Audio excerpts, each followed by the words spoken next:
Bom dia a todos e a todas, sejam bem-vindos ao segundo dia da Marcha dos Vereadores 2017. Agora sim, dando início à nossa primeira atividade do dia, eu convido o doutor André Camilo, advogado, consultor jurídico da UVB, para a palestra A Importância de se Produzir Boas Leis. Desejo a todos um ótimo trabalho.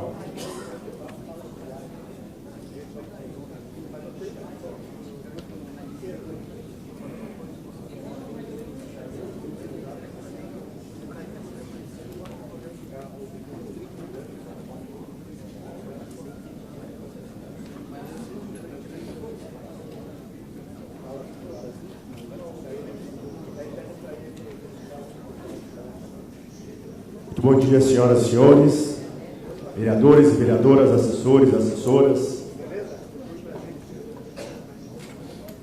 diretores e diretoras de Câmara, coordenadores de regionais, presidentes de regionais, todas as pessoas que aqui são, de alguma forma, envolvidas com o Poder Legislativo Municipal. Eu quero imensamente agradecer aos meus vereadores do Brasil pelo convite.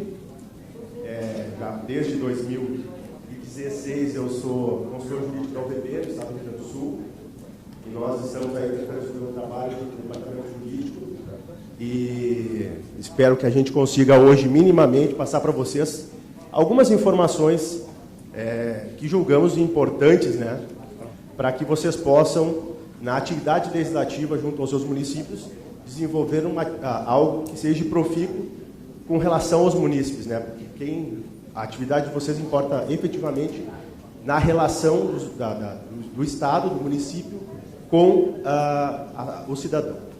Eu quero, em nome da vereadora Maximira Trevisan, minha professora, quem me alfabetizou, vereadora presidente da Câmara de Vereadores de Sobradinho, fazer então uma saudação toda especial também às mulheres, que estivemos em Penha participando do evento das mulheres, então quero saudar em nome dela todas as vereadoras, porque não é fácil a atividade legislativa, principalmente com relação às mulheres, né? Nós temos essa situação ainda bastante desconfortável, que é a situação envolvendo o gênero, né? Essa condição de gênero, a quantidade de gênero envolvida na política, isso é algo necessário para ser reparado, esse valor quantitativo ainda precisa ser equacionado, mas isso será objeto de outros painéis. Bom, no Rio Grande do Sul nós temos um ditado bem interessante que diz o seguinte: você pode tomar liberdade de caminhar entre os amigos, que primeiro os encontros importam em apresentações. Para aqueles que ainda não me conhecem, meu nome é André Cássio Camilo, sou advogado, eu sou oriundo da Universidade de Santa Cruz do Sul, no centro do estado do Rio Grande do Sul, e já durante 12 anos eu trabalho e milito na área de direito municipal, então tenho pelo menos uma pequena bagagem, né, envolvendo a atividade legislativa. E eu hoje quero falar para vocês, né, nos minutos que me foram concedidos, porque na realidade a minha finalidade, além de me apresentar, é também atendê-los durante o evento. Então quero já de antemão informá-los que eu estou à disposição de todos no saguão, no balde do evento, atendendo a todos os vereadores e vereadoras tiverem alguma necessidade, alguma dúvida que, quem sabe, nós poderíamos sanar. As pessoas que tiverem interesse também em fazer filiações ou aquisição de produtos da UVB, podem me procurar, também como os demais staffs da UVB. Então, hoje eu deverei falar, né, pelo menos minimamente, como estou referindo, sobre a importância de se produzir boas leis. Tá? Aqueles que quiserem anotar de pronto aí o meu número de WhatsApp, meu número e o contato do departamento, está aí no painel, tá? Então aí, quem quiser ligar para a UVB lá em Porto Alegre, todas as segundas-feiras, a partir de 8 horas, das 8 às 18 horas, eu estou atendendo no escritório regional da UVB. Então o telefone é esse, 51-3225-2029. O e-mail do departamento jurídico é jurídico@uvbbrasil.com.br. Então, por favor, as dúvidas que vocês tiverem e quiserem, de alguma forma, terem atendidas, a gente poderá atendê-los nesse dia. O meu celular pessoal e o meu número de WhatsApp é esse, 51998343195. E eu espero que aqueles que já tenham e que sabem como a gente trabalha se sintam à vontade para, de repente, aí ficar buscando informação Porque o que eu tenho por princípio? Troca de experiência, tá? Aqueles que já me conhecem sabem que eu faço dessa forma. Trocamos muita experiência. No Rio Grande do Sul nós temos um grupo chamado Confraria do Jurídico, que também envolve tão somente advogados, municipalistas, né? E nós trocamos muita experiência. Ninguém tem a chave da caixa aonde se consegue guardar o segredo do conhecimento. Então, o que se tem é troca de experiência. Esses eventos servem então somente e também para isso, para a troca de experiência, troca de informação, porque às vezes vocês estão lá, longínquos, o doutor Girardi também é nosso companheiro na Confraria do Jurídico, então, dos colegas, dos quase 80 advogados, o doutor Ronaldo também é nosso parceiro. Então, daqueles que eu lembro, assim, que são inscritos e estão presentes aqui. Então, o que acontece? Distantes, isolados nos seus municípios, às vezes os problemas tendem a ser potencializados. Ou seja, problemas simples, sem a devida atenção, acabam sendo elevados a um grau muito grande de dificuldade e fazem com que pessoas, até mesmo com uma certa experiência, venham a não conseguir sopesar essas dificuldades. Então, sempre que vocês tiverem uma necessidade, já estou aqui de pronto informando então, esses dados e aquilo que vocês necessitarem do departamento jurídico, nós estamos à disposição, tá? E aí vocês podem nos contatar e nós iremos, de alguma forma, auxiliá-los. E a gente tem o mau hábito de responder de forma meio que imediata, né? 3, 4 minutos, 5 minutos, não fica para amanhã nem para depois, tá? Isso é uma das coisas, que eu tenho primado no departamento. Não existe atividade sem eficiência e nem eficácia. Não se pode se lançar a fazer algo, a atingir um desafio, se não se é eficiente nem eficaz no que se faz. Então, no nosso departamento e no departamento que eu atendo, eu procuro ser extremamente eficiente e eficaz. Se eu não tenho a solução para aquilo que vocês estão me perguntando, mas eu tento encontrar a solução. Tá? Porque como o Brasil é imensa, é algo continental, vocês sabem disso, as similaridades, os tribunais de contas, às vezes, acabam atrapalhando um pouco a atividade do jurista. Então, aquilo que eu tenho como certo e que é decidido pelo Tribunal Gaúcho não acontece no estado do Ceará. Isso eu já vivi na prática. Então, a gente tem que fazer uma pesquisa de julgados nos tribunais, até mesmo para poder dar uma orientação mais adequada. Porque nem sempre a posição jurídica do advogado ela é a mais acertada, né? Porque em direito não existe verdade absoluta. O que nós temos são posições jurídicas. E o que acaba acontecendo? A minha orientação, mesmo que distante, ela não pode ser desvinculada da realidade local. Eu vivi isso muito no meu início de carreira, muito mesmo. Eu procurava orientação e a pessoa que me passava orientação ou que tentava me ajudar não estava preocupada com o resultado da sua orientação. Isso é uma das coisas que me deixava bastante angustiado, porque a resposta não era a contento e não contemplava todos os problemas que eu estava enfrentando na Câmara. E no meio da sessão, quem é jurista sabe disso, e vocês vereadores melhor ainda, de que o problema da sessão é que todos os interesses estão conflitando lá no momento da sessão. E se o departamento jurídico da casa, ou aquele que tem a necessidade de dar uma resposta imediata, não tem, isso gera um desconforto violento. Tá?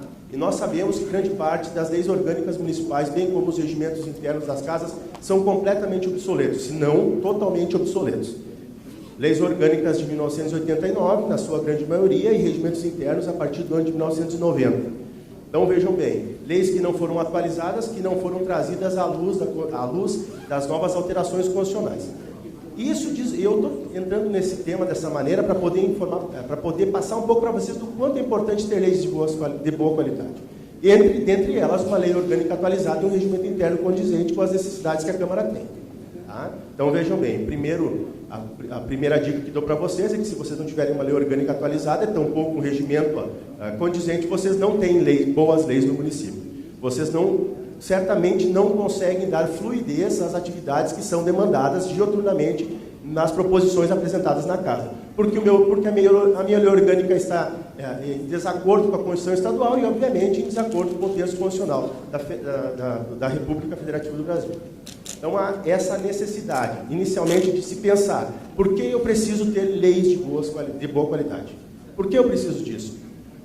Eu estou satisfeito com o meu regimento interno, ele é completamente dissociado da realidade, mas eu estou satisfeito com ele porque ele me favorecem algumas decisões, mas na realidade isso favorece uma maioria que está se usando desse poder de maioria para, de forma despótica, se sobrepor sobre os demais. Lembrem sempre que as decisões que vêm do plenário são sempre decisões em favor da totalidade da população e não somente da maioria que decide.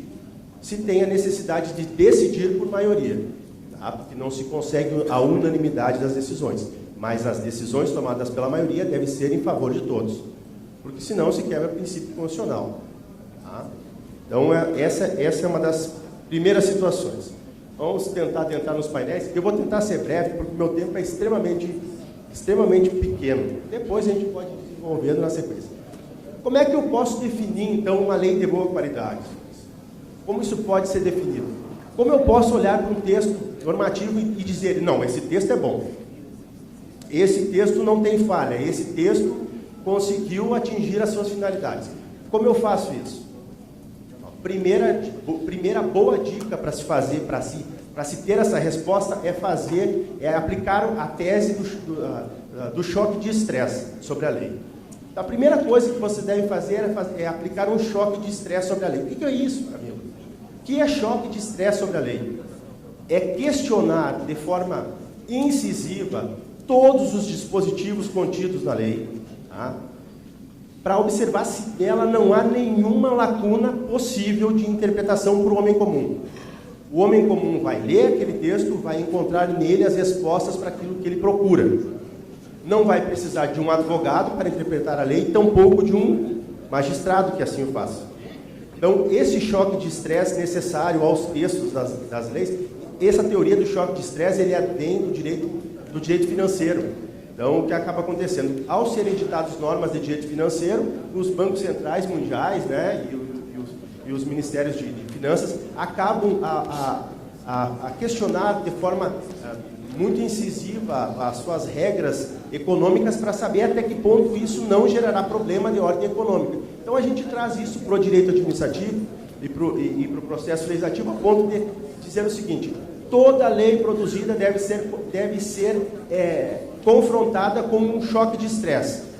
Tá? Há uma outra coisa importante.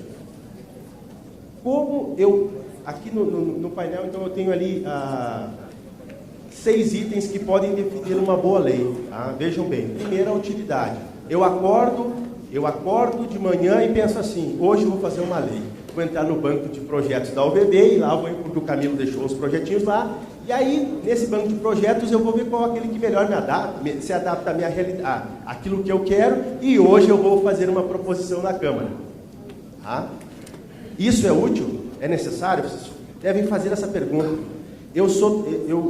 Uma das coisas que quero deixar aqui claro é de que eu sou totalmente avesso à possibilidade de se fazer Ctrl+C ou Ctrl+V de legislação. Entra na internet, tu vai encontrar modelos até o depois. Modelos não são algo finalizado, são só minutas. E você poderá sim copiar, mas deverá fazer, principalmente nesse exercício desse choque de estresse, é perguntar se aquilo é útil para a minha sociedade. É útil para a minha comunidade? Isso é necessário? É algo necessário? Ou eu só estou tentando fazer isso para conseguir número para ao final eu encaminhar naquele folhetim de final do ano uma justificativa para o meu eleitor de que eu apresentei 1000 propostas? É para isso que eu fui eleito? É dessa forma que eu preciso trabalhar? Então vejam os senhores, se define uma boa lei primeiramente pela sua utilidade. Pela sua utilidade. Ela é útil. A quantas pessoas ela é útil? Só o Camilo? Não, ela não é útil. Quando foi que os estados começaram a pensar na qualidade da lei? No pós-guerra, senhores.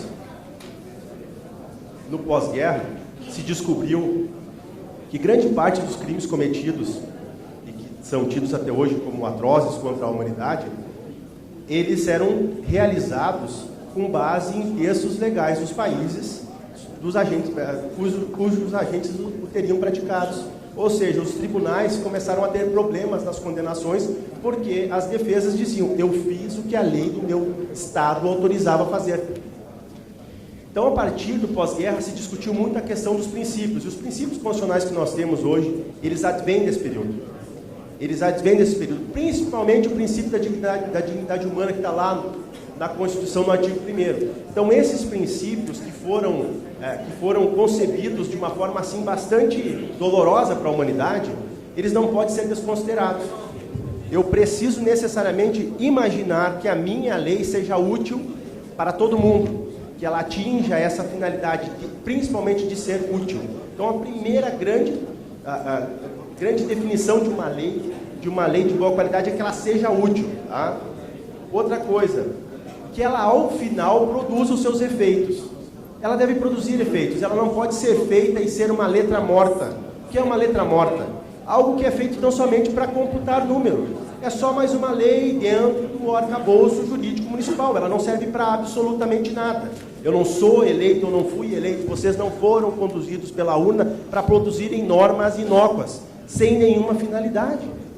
Vocês precisam ter cuidado com relação a isso.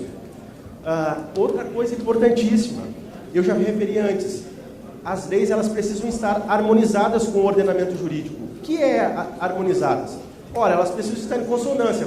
Se a minha lei orgânica não está consonante, ela não está harmonizada. Se ela não está consonante com o que dispõe a Constituição Estadual, que grande parte dos senhores vereadores, e eu não estou aqui fazendo uma crítica só para os vereadores, mas também para os assessores jurídicos, para a gente que trabalha na área, para quem milita na área. Grande parte das pessoas envolvidas com o processo legislativo municipal não conhece a Constituição Estadual. Ou se a conhece, é tão somente assim, de forma vaga. Então, a necessidade de que as leis municipais sejam consonantes, porque o artigo 29 assim determina que o município é regido por lei orgânica e que ao município compete, dentro das suas atribuições, das suas competências locais, estabelecer ou definir as regras que estão previstas na esfera federal e estadual. Uma outra situação é de que, e isso talvez é uma das coisas que mais me preocupa, é a falta de consideração do que se chama custo-benefício. Camilo, isso é do direito privado, não é de direito público. Como eu vou me preocupar com o custo-benefício de uma lei? Ora, como eu vou me preocupar com o custo-benefício de uma lei? Quer dizer que eu inicio um processo legislativo, gasto uma enormidade com aquilo, porque o processo legislativo importa em discussão, em deliberação, audiência pública. A gente sabe que nem sempre acontece assim. Mas essa é uma das funções do processo legislativo municipal. E se eu gasto com publicidade de audiência pública e eu não tenho efetivamente comparecimento dessa audiência pública, esse custo da legislação começa a se tornar importante, mesmo que eu deva considerar que o processo, que ao legislativo, a fração destinada ao legislativo seja de 7, de 6, de 5%, conforme determina a Constituição, esse é o custo da democracia, sim, mas a democracia ela deve estar contextualizada dentro de toda a fração orçamentária. Não foi assim que Elisiane disse para vocês ontem, fez referência para vocês, de que o valor do legislativo, muito embora seja gasto com democracia, esse valor com democracia tem que ser considerado, porque senão, em determinado momento, surgem pseudo-municipalistas dizendo para os senhores e gritando a fortes pulmões de que o legislativo não precisa existir. Não precisa existir. Os conselhos poderão substituí-los, não é? Os conselhos podem substituí-los porque eles são economicamente mais baratos para a localidade. Então, vocês devem considerar o custo da produção da lei. Uma outra forma de se definir uma qualidade de lei também é a sua aplicabilidade. Mas o que é aplicabilidade? O que é aplicabilidade? Eu posso produzir uma norma que não se aplique às pessoas da minha localidade. Elas não se aplicam. Elas são produzidas para um determinado grupo, porque eu fiz um Ctrl+C e Ctrl+V, porque achei que fiz uma grande coisa, fazendo uma cópia, solicitando. Eu vejo, e aqui a minha crítica não é uma crítica ofensiva, mas eu vejo às vezes as pessoas solicitando nos grupos, e até mesmo, principalmente nos grupos do WhatsApp, me passa o projeto tal que eu quero olhar, e faz um Ctrl+C e copia na câmera. Não façam isso. Solicitem a cópia, é uma minuta. Como minuta, eu aceito que vocês façam isso. Como minuta, façam uma observação de se aquilo é aplicável do âmbito municipal. se aquilo vocês poderão reproduzir na localidade de vocês. Se vocês não podem reproduzir lá, se aquilo não tem efeito sobre a vida cotidiana de vocês, não façam. Tá? Bom, outra questão importante é a efetividade da norma. Bom, se eu não posso aplicar, ela obviamente ela não tem efetividade, né? Por exemplo, nós já fizemos isso, eu já cometi muito desses erros. E eu digo isso para vocês porque eu já tenho que cortar na carne. Às vezes eu estava aqui falando sobre efetividade, eu lembro, e eu fiz uma saudação especial com relação a quem me alfabetizou, que foi a vereadora Maximira, e eu lembro que em um determinado momento nós fomos solicitados, quando ela era vereadora e eu assessor da Câmara de Sobradinho, no Rio Grande do Sul, de que editássemos uma norma que beneficiasse e iria beneficiar algumas pessoas. E no momento, talvez, de não tanta lucidez, acabamos sucumbindo a isso em um outro momento. Então, não tinha efetividade alguma a norma e ela não se justificaria por si só. Não haveria a sua efetivação não poderia, não impediria, né, a sua adentrada no mundo jurídico. Olha só, entrando no cerne daquilo que eu quero passar para vocês, porque eu sei que meu horário já, por regra, já teria se extinto. Eu sei que o próximo painelista já está no local. Eu só teria meia hora. Mas, brevemente, então, quero responder para vocês por que é importante ter uma lei de boa qualidade. E aqui eu passo 8 pontos que são fundamentais para dizer por que é importante ter uma lei de boa qualidade. Na Europa, nem tudo que é importado para a gente aqui no Brasil é bom. A gente sabe disso. Tivemos um grande número de produtos trazidos para o país de outros estados que são péssimos, principalmente os de ordem normativa. Talvez alguns aí vão lembrar da história recente de algumas normas que são importadas, né, algumas teorias importadas que não servem para o nosso estado. Mas na Europa, desde 1960, da década de 60, se descobriu, através de uma série de estudos, que leis de boa qualidade importam necessariamente no desenvolvimento econômico e social do Estado.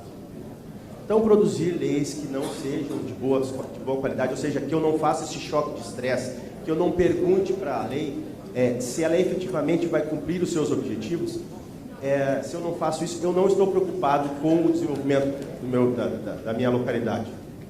No Brasil acontece muito, e acontece muito por equívocos, e a gente aqui na União dos Vereadores tem essa obrigação de chamar a atenção para que vocês não cometam esses equívocos. Então, se vocês quiserem o desenvolvimento econômico e social das suas localidades, se preocupem com a produção de leis de boa qualidade. Não produzir lei é se preocupar com leis de boa qualidade, sim. Não produzir leis, por vezes, é me preocupar com a atividade legislativa. Eu não vou produzir esse texto, porque esse texto não importa para o meu município, ele não tem relevância alguma, ele não vai me trazer desenvolvimento. Tá? Então, a primeira grande resposta, né, por que é importante ter leis de boa qualidade, é que as leis de boa qualidade desenvolvem a sua localidade. Segundo, além de desenvolver o meu município, elas possibilitam que eu consiga ter êxito nas políticas públicas, tá? Porque eu seguidamente, grande parte das normas que são trazidas para o enfrentamento de algum parecer ou de alguma nota técnica que eu faço lá no departamento, eu acredito que entre 90% e 95% são completamente inconstitucionais. Tem algum vício de inconstitucionalidade. Seja por vício de iniciativa, seja de competência, seja por vício expresso de constitucionalidade. Tá? Algum ato inconstitucional está presente nesses textos. Então, é muito significativo normas que são propostas com problemas. Elas vão, de alguma forma, prejudicar o êxito das políticas públicas, principalmente quando não se consegue perceber a importância de aplicar o verbo certo na lei. Ah, Camilo, mas como assim o verbo certo? Como eu faço para aplicar um verbo certo no texto da lei? Bom, aí é uma outra coisa. Por exemplo, grande parte dos vereadores conhecem, né, são conhecedores de que não compete ao vereador impor medidas que vão trazer gastos ao executivo, né?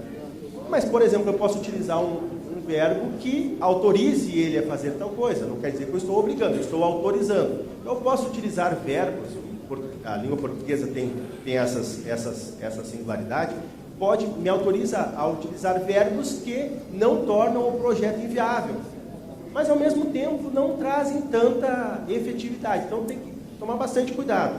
Todas as proposições, elas precisam passar passando por esse choque de estresse, elas vão nos dizer se aquilo, ao final, se vai haver êxito ou não na hora de ser aplicado. Se eu não fizer isso, eu corro o risco de produzir uma norma inócua. Uma outra resposta importante, porque é necessário ser leis de boa qualidade. Bom, porque se ela for motivada racionalmente, ela provavelmente vai resolver o problema. Se eu não tiver racionalidade na produção da norma, essa norma não vai resolver o problema. Vocês já pensaram nisso? Produzo uma norma, mas eu não sei o resultado que ela vai ter. Apresento um projeto na Câmara, mas eu não estou preocupado com o resultado dela. Eu só quero fazer isso porque ela vai entrar no meu cômputo de quantas normas eu apresentei naquele ano. Se eu não me preocupar com essa questão, principalmente com a motivação da produção do texto e com a solução que ela pode trazer, eu não estou preocupado com a produção de leis de boa qualidade. E aí o desenvolvimento também acaba sendo prejudicado. Bom, a questão do custo proporcional ao benefício gerado. Olha só, e essa talvez seja o ponto mais problemático dessas respostas que eu estou dando. O que é importante ter leis de boa qualidade? Serem produzidas com o menor custo possível ou com o custo necessário à sua efetivação. Por exemplo, eu não posso medir esforços para aprovar o projeto de lei, os projetos de leis orçamentários. O processo orçamentário, eu não posso medir esforço, nem esforço pessoal, tampouco financeiro. Porque se eu não me preocupar com a questão de organização, e a Elisiane deve ter, de uma forma assim muito, eu vi ontem que ela falou sobre esse tema, se eu não me preocupar com isso, se eu não gastar efetivamente com audiências públicas, se eu não fizer a convocação pública para que aquilo aconteça, eu não estou preocupado com a questão envolvendo o planejamento. Eu preciso chamar a sociedade para falar sobre as questões orçamentárias. Bom, então o legislador, através da sua mesa diretora, o legislativo, através da sua mesa diretora, tem que ter uma certa preocupação em efetivamente resguardar recursos orçamentários para gastar com publicidades para essas normas. Deverá ter um resguardo financeiro para fazer chamadas públicas, para gastar com publicidade. Porque nem sempre, e isso eu refiro todas as vezes que palestro, nem sempre dar publicidade fazer publicidade é dar publicidade.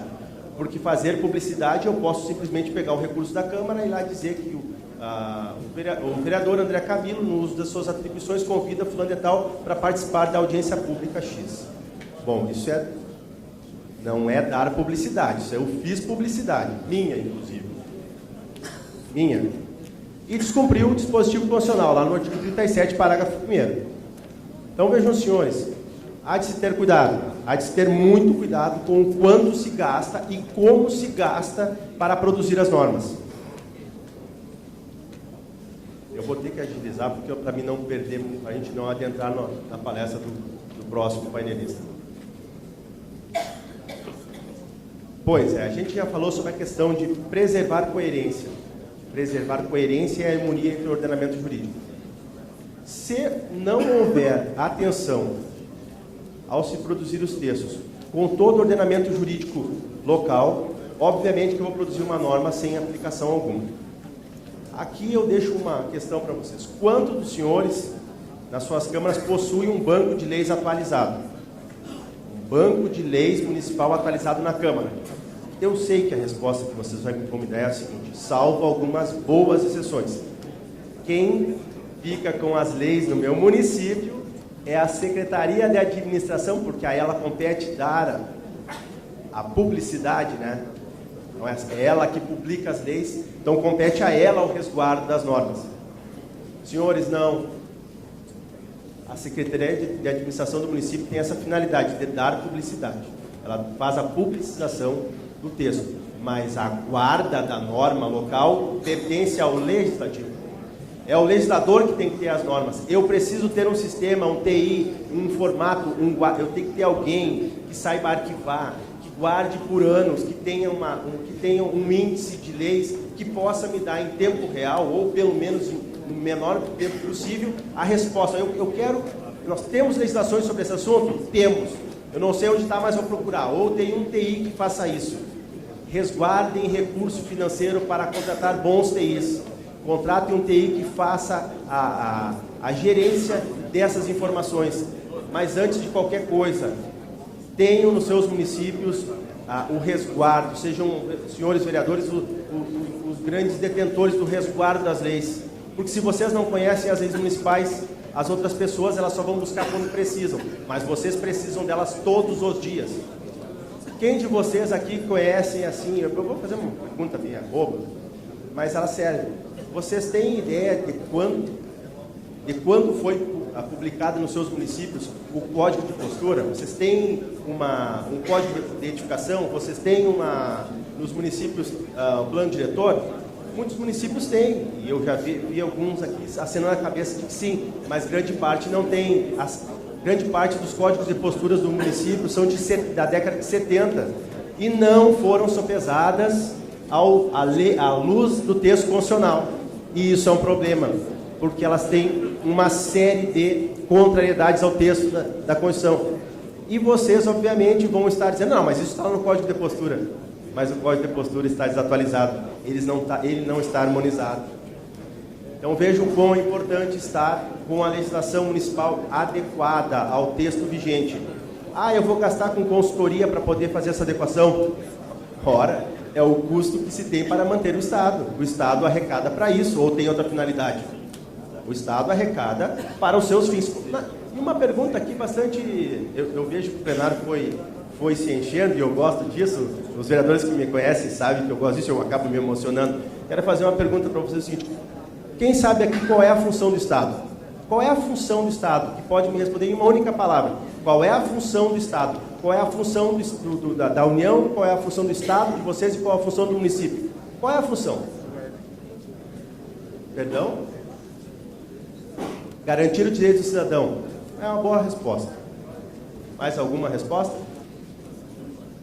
Vocês não sabem qual a finalidade do Estado, qual a finalidade desse organismo criado para gerenciar as atividades sociais das quais nós estamos diuturnamente envolvidos? É uma boa resposta. É uma excelente resposta. Mas eu vou um pouco além. A finalidade do Estado é uma só. É produzir felicidade. Não existe outra finalidade do Estado senão produzir felicidade.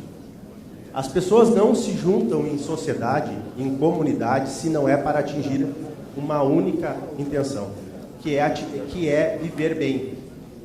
Se paga imposto para ter serviços, se paga os impostos para ter acesso àquilo que eu particularmente não consigo fazer com as minhas espécies. Eu preciso da junção do recurso de várias pessoas para poder construir uma ponte, para me poder passar o rio, porque do outro lado eu produzo, para me construir um aeroporto, para me poder vir para Brasília. Então a finalidade do Estado é uma só: felicidade, busca da felicidade. Não se consegue atingir essa finalidade se eu não tenho leis de boa qualidade. Outra coisa importante, já finalizando, uma lei de boa qualidade, ao se produzir uma lei de boa qualidade, ao imaginar uma lei que tenha boa qualidade, eu tenho que estar preocupado com a transparência e com a participação.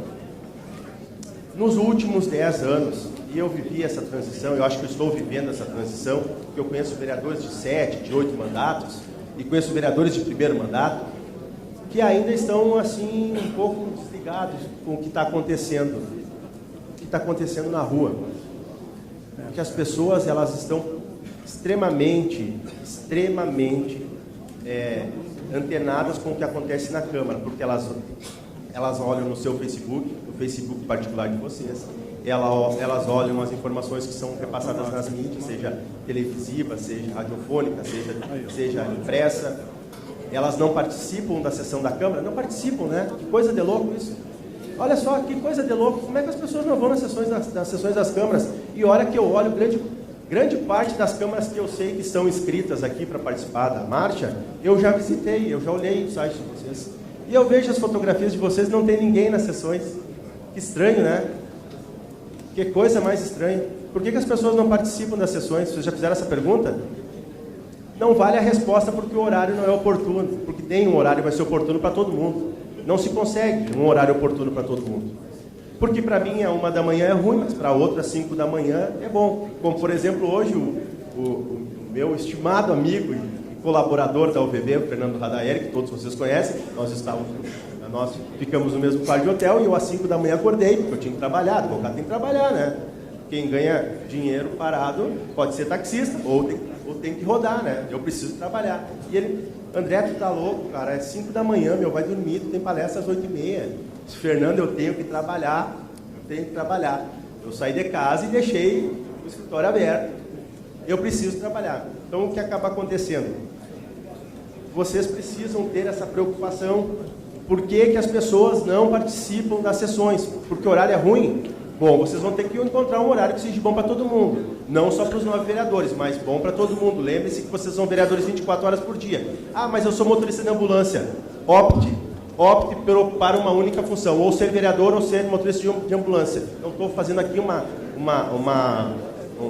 nenhum tipo de reprimenda a motorista de ambulância. Mas vejam bem, muito embora a Constituição me autorize a acumular 2 cargos, um cargo eletivo mais um cargo efetivo, mesmo assim ela diz o seguinte, que isso não poderá importar na interferência no exercício do mandato, ou seja, eles não poderão ser confrontados com os horários. Mas como eu efetivamente serei um vereador se eu tenho uma outra atividade? Aí a Câmara de Vereadores altera completamente o horário para beneficiar um vereador, mas não altera para beneficiar pelo menos a maioria da comunidade. Então vejam, transparência e participação são essenciais para se produzir leis de boa qualidade. Discutir a matéria, eu preciso discutir. Projetos que entram na Câmara cumprindo tão somente o rito de 6 horas, de 8 horas, de 10 horas, de 12 horas, e são votados no mesmo dia, com todo respeito, salvo suplementação de recurso, não são boas leis. Tá? Porque não tem como produzir bons textos que não enfrentam pelo menos uma boa leitura de uma semana. Nós, advogados, costumamos dizer o seguinte, que com 15 dias dá para chocar um processo, dá para fazer chover no processo, porque eu tenho tempo para ler a tese, reavaliá-la várias vezes. Agora, se eu fizer algo de um dia para o outro, o risco de eu cometer um equívoco e levar o meu cliente a ter uma infelicidade no processo é muito grande. E por que no Legislativo não se tem preocupação com isso? Por que se vota projetos de um dia para outro? Para beneficiar um grupo que está administrando? Pessoal, lembrem sempre, eu faço sempre essa referência.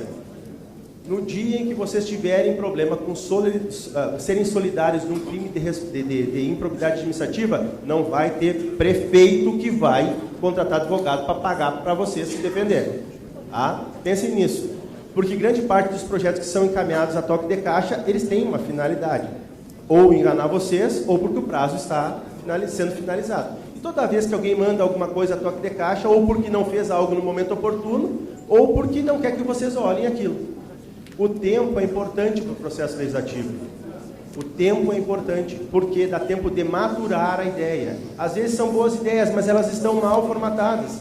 Eu preciso melhor formatá-las. Eu preciso olhar melhor para aquele texto e talvez apresentar emendas. Talvez apresentar um substitutivo. Mas eu não posso arquivar boas ideias tão somente porque eu sou contrário. A minha corrente política não é favorável àquela orientação que está no poder. Eu tenho que maturar as ideias, a discussão é importante. O legislativo é o local de se discutir, não é de se votar matérias de um dia para outro. Mas eu estava falando com relação à transparência e à participação. Vocês já perceberam que durante o comício, durante o período eleitoral, vocês conseguem angariar pessoas, multidões, mais ou menos como essa aqui. Eu costumo dizer na minha terra que eu nunca vou ser candidato a nada, salvo se tiver uma pequena multidão na frente da minha casa gritando, Camilo, aí eu voto, eu concordo. Não é assim que acontece durante o pleito? Não é isso que acontece? Pois é, e depois que o pleito termina, por que as pessoas não vão mais para a Câmara? Por que elas não participam mais? Pensem, por que isso está acontecendo? Tá? A participação é importante, vocês devem ouvir a base, vocês devem ouvir as pessoas que estão próximas a vocês, e elas devem ir para a Câmara para fazer ser ouvidas também, porque às vezes não se pode tão somente lotar o plenário para votar aumento ou dar ganho real para servidores públicos municipais, não é assim que acontece? Enche a Câmara quando tem projeto de lei que prevê aumento dos servidores, não é isso? Ou quando tem aumento, ou quando tem votação dos subsídios dos vereadores, não é? Daí também enche a Câmara. Querem dar um pastel e uma Coca-Cola para vocês. Não é assim? Então tomem cuidado, pessoal. Transparência e participação. Como é que eu dou transparência? A todos os atos, de todos os atos praticados, eu preciso de alguma forma demonstrar para a sociedade que eles estão sendo tomados. Por quê? O judiciário só pode intervir de uma única forma no processo legislativo. Tá? Só de uma forma, quando eu descumpro os princípios e quando eu descumpro as normas. De outra forma, com relação ao mérito, em nenhum momento o judiciário pode intervir. Mas quando eu não dou transparência, quando eu embolo o meio campo ali na hora de aprovar uma lei, quando eu não encaminho para as comissões, quando eu não dou a tramitação adequada, o processo legislativo pode ser suspenso através de mandado de segurança. Isso é muito comum. Muito comum. Tá? Eu fiz referência no início e é importantíssimo que vocês tomem cuidado com isso. Os textos devem ser, uma lei de boa qualidade, ela não tem um texto rebuscado. Não tem texto rebuscado. Uma lei boa pode ter 3 ou 4 artigos, desde que elas atinjam a sua finalidade. Como que eu posso ter uma lei boa com texto simples, Camilo? Ora, o homem comum tem que ler, interpretar e entender. Como eu disse antes, não há necessidade. Se as leis fossem feitas por advogados, todo mundo deveria ser advogado, né? Então, nós precisamos de leis simples, tá? E essa, inclusive, é uma determinação legal. A Complementar 95 de 98 determina que os textos devem devem obedecer uma linguagem simples, né? Deve ter uma linguagem direta, sem nenhum tipo de gracejos ou perfumaria jurídica. Devem ser diretas. Tá? Então, aí, aqueles vereadores que a gente sabe que possuem uma condição menos privilegiada com relação à escolaridade, não fiquem acanhados. Qual é porque a proposição ela não é a lei que vai ser aprovada, que vai ser publicada. A proposição é uma ideia apresentada. Qual é a minha sugestão? O que eu estou propondo? Eu estou propondo que nós venhamos a discutir tal situação. Ora, espera aí, mas isso precisa ser ajustado. Bom, mas eu tenho um departamento jurídico, eu tenho o OVB que me socorre, eu tenho um amigo advogado, eu tenho uma comissão atuante. Eles poderão me auxiliar na adequação com emendas, com substitutivos, mas as boas ideias não podem ser jogadas fora, tão somente porque a linguagem não é uma linguagem, não obedece a um juridiquês assim tão excessivo. Então, tomem bastante cuidado com isso. Bom, eu já referi também com relação à questão de ser acessível. Então, uma lei de boa qualidade, ela é acessível a todos. Uma lei não pode ser produzida descumprindo princípios constitucionais, tá? De forma alguma. Eu faço uma brincadeira bem interessante, e alguns vereadores que já participaram de palestras minhas sobre legística, que é uma coisa que a gente aí tenta trazer nos eventos regionais, é o seguinte: eu já referi antes de que eu não posso acordar e dizer, hoje eu quero produzir uma lei. Eu acordei hoje e quero produzir hoje eu tenho que fazer uma lei. Porque já faz 15 dias que eu não apresento uma proposta na Câmara, e isso está me preocupando, porque o que os meus opositores vão dizer, o que os meus eleitores vão me falar, porque eu não apresentei um projeto. Eu preciso apresentar um projeto de alguma maneira. Bom, então, além desse choque de estresse que eu já referi para vocês, é importante de que eu faça algumas perguntas importantes. Aquilo que eu estou apresentando cumpre os dispositivos constitucionais, principalmente no que diz respeito aos princípios. Vocês já ouviram o termo, é legal, mas não é moral? Ah, né?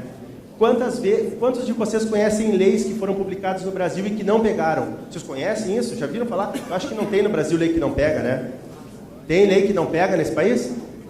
Vocês conhecem lei que não pega no país? Alguém pode me citar uma? Só uma.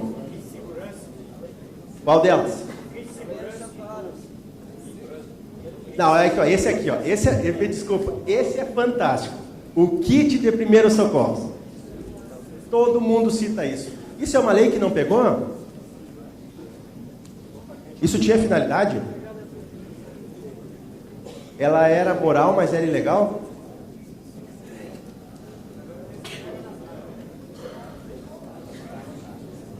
Leis que não pega nesse país tem aos montes. E são matérias de jornal a todo dia, inclusive fazendo chacota aos legisladores que a propõem. Chacota. Faça uma pesquisa rápida no Google para vocês verem leis que não pegam. Procurem por leis que não pegam, para vocês terem uma ideia de quantos municípios próximos de vocês já editaram normas que, além de não pegar, são um atestado de incompetência sem tamanho. Não, toda lei é uma lei imposta. Toda lei ela é imposta, queira ou não queira, ela é imposta. Mas o que acaba acontecendo, uma lei não pode ficar sobre esse gracejo de pegar ou não pegar. Como assim a lei não pega? Ora, a lei não pega. Como lei não pega? Como? Como se edita uma norma que não pega? Porque aquilo não respondia aos anseios da sociedade, os anseios da sociedade. A lei do extintor também. Então vejam, senhores, não adianta eu acordar e imaginar que hoje eu vou propor uma nova lei. Com essa lei eu vou dar o plus que o meu mandato está precisando. Porque não é assim que funciona. Não é assim que funciona. Não caiam nessa armadilha. Não caiam nisso. Tá? Vocês têm uma função importantíssima. A sociedade só se realiza através do município, porque não é aqui em Brasília que as coisas acontecem. Não é aqui que a vida acontece. A vida acontece nos municípios, vocês sabem disso, essa resposta, isso já foi dito de forma incessante. A vida acontece nos municípios. Eu dou um exemplo para essa questão do choque de estresse sobre a lei, para que vocês entendam bem por que dar esse choque de estresse. Quando vocês acordam de manhã, é um exemplo bem simples, vocês têm um ritual que vocês praticam. Por exemplo, acorda, desce com o pé direito, com o pé esquerdo, bota o chinelo, vou ao banheiro, o rosto, escovo o dente, faço o café, faço o chimarrão para quem é gaúcho que gosta, tá? Troco de roupa, boto perfume e vou trabalhar. Não é assim? Vocês não têm um ritualzinho? Um procedimentinho diário de como sair de casa e não ter problema? Não sair com uma meia, uma cor, com o cabelo despenteado. Vocês não têm um ritual? E por que para a produção de lei vocês não têm esse mesmo ritual? Por que vocês não fazem a seguinte pergunta? Se eu sair sem perfume hoje, a coisa não vai ficar boa. Façam a mesma pergunta ao produzir uma lei. Se eu não observar o princípio da publicidade, ela não vai ser boa. Então tomem bastante cuidado, senhores e senhoras. Uma lei de boa qualidade importa em responder às perguntas para a qual ela surgiu. Eu não posso ter uma lei se essa lei não atingir a finalidade que o Estado procura, que é felicidade. Tá? Não edita. Uma coisa também, um outro exemplo que eu dou. Vocês sabem fazer pão? Vocês não sabem fazer pão? Não sabem fazer pão? Vocês comem pão todos os dias, né? Quase todo mundo come pão todos os dias, tá? Grande parte das normas, daquelas que não pegam, elas sofrem o seguinte embate. Não, mas ela é uma lei legal, mas ela é imoral. Ora, princípios constitucionais da legalidade e da moralidade não conflitam. Não há essa possibilidade. Como eu conflito dois princípios constitucionais, eles devem coexistir. Esse é um princípio de direito. Não há conflito, eles devem coexistir. Eles devem coexistir dentro da norma. Então não existe uma lei que seja imoral. Ela deve cumprir o princípio da moralidade. É como fazer um pão. A gente sabe quais são os ingredientes. Mas se eu colocar mais farinha, se eu colocar menos sal, se eu colocar mais açúcar, eu não vou ter pão. Eu vou ter qualquer outra coisa, menos pão. Eu vou ter qualquer outra coisa menos pão. Ao produzir um bom pão, eu preciso dar a dose certa de cada elemento. E para eu produzir uma lei de boa qualidade, senhoras e senhores, e assim eu vou encerrando, eu devo 12 metrados. todos aqueles princípios que são necessários à sua existência. Dentre eles, o da legalidade, o da moralidade, o da publicidade, da eficiência, tá? Da economicidade, da impessoalidade, todos os princípios. Eu não conheço todos eles, André. Bom, então eu tenho que conhecê-los. Eu vou ter que começar a procurar saber sobre isso. E os eventos da UVB servem para isso. É para isso que nós estamos aqui. A entidade é uma entidade representativa que congrega todos os legislativos municipais. Nós servimos, nosso corpo técnico serve para auxiliá-los, para que vocês não cometam equívocos. Não quer dizer que a gente vai ter todas as respostas, mas nós vamos auxiliá-los. E nós existimos para que vocês possam, lá nos seus municípios, atingirem essa finalidade do Estado, que é dar felicidade a todos. Então, vejam os senhores a importância de estar congregado, de estar filiado, de se fazer presente na instituição máxima dos legislativos municipais, que é a UVB. E aqui quero fazer um convite muito especial a todos aqueles que não são filiados. Aqueles municípios que ainda não são filiados, ou que em algum momento já foram filiados, mas por um motivo ou outro acabaram não renovando a sua filiação, que o façam. Nós vivemos um novo momento. O departamento jurídico é um local bastante propenso a auxílio, tá? Todos os demais departamentos estão extremamente abertos. A instituição deverá ter um salto de qualidade agora nos próximos meses. Vocês verão isso, principalmente os filiados.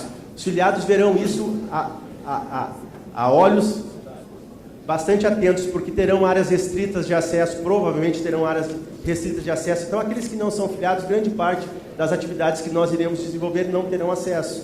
E nós queremos que todos vocês façam parte da UVB, que todos vocês façam parte dessa instituição que representa os vereadores, representa as câmaras.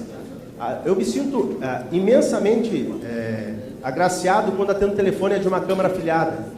Eu adoro atender telefone de câmaras afiliadas, não que eu não atenda telefone de câmaras que não sejam filiadas, porque eu atendo todo mundo. Eu atendo todo mundo, independente do dia e da hora. Não importa se é sábado, se é domingo, se é madrugada, eu atendo todo mundo. Porque eu sei que o país é continental e que tem uma situação muito complicada no que diz respeito ao fuso horário. Então, às vezes, para mim é 10 horas da noite e em alguns estados da federação é 8 horas. Tem essa situação, então eu atendo todo mundo. Mas eu gostaria muito de atendê-los no departamento ou no meu telefone particular, ou responder no WhatsApp, na condição de filiados. Porque efetivamente que alguém tem que pagar a luz, alguém tem que pagar a água, alguém tem que contribuir. E a gente precisa dessa contribuição. Nós precisamos disso para fortalecer a entidade. A entidade é uma instituição forte, mas ela precisa ser fortalecida. Eu vou passar aqui na sequência o último slide para vocês, para finalizar. Eu quero deixar para vocês o seguinte pensamento. Se eu pudesse fazer com que todos tivessem novas razões para amarem seus deveres, sua pátria, suas leis, com que pudessem sentir melhor sua felicidade, em cada país, em cada governo, em cada cargo que ocupam, se eu pudesse fazer que aqueles que comandam aumentassem seus conhecimentos sobre o que devem prescrever, e aqueles que obedecem encontrassem um novo prazer em obedecer, eu considerar-me o mais feliz dos mortais. Esse é um trecho do livro O Espírito das Leis de Montesquieu, lá de 1748. É uma busca incessante da humanidade em buscar a felicidade. Não é de agora. E os senhores têm a obrigação de tentar buscá-la dioturnamente nos seus locais de trabalho, nas suas câmaras. Dizendo isso, me despeço e agradecendo o presidente Gilson e a diretoria da UVB pela oportunidade e colocando à disposição de todos os senhores para durante todo o evento eu vou estar aí no lounge à disposição dos senhores para naquilo que estiver dentro do meu alcance auxiliá-los e poder fazer com que vocês realmente atinjam a finalidade do Estado, que é a felicidade. Um grande abraço e até mais.